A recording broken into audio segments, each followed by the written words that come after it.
sagutin ko lang tong mga tanong sa atin, no? Merong nagtanong sa akin na kung pag na-approve na ba daw yung asawa niya, tapos makapunta na dito sa Finland, pwede na ba raw agad magtrabaho.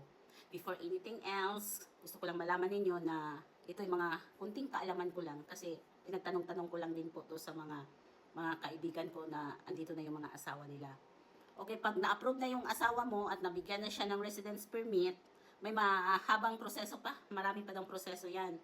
Sa susunod kong vlog, promise, i-ano ko na sa inyo, yung step by step sa mga dependents, okay? Pero ito muna ngayon, dito muna tayo mag-focus sa tanong niya.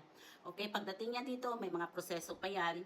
Tapos, kailangan pa nila study, mag-enroll ng Finnish language dito for 1 year. Oo.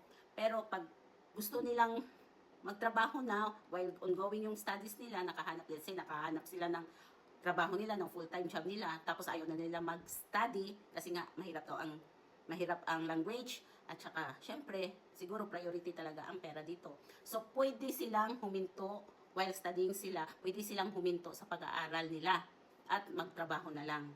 So wala pong question dyan, hindi po sila pinipigilan na magtrabaho habang nag-aaral sila. Pero ang ano lang kasi dyan, ang isang disadvantage is about sa allowance, magiging allowance kung hindi sila magpapatuloy ng pag-aaral.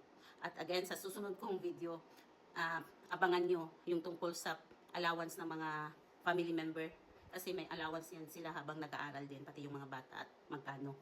So, yun po yung sagot ko sa dalawang questions.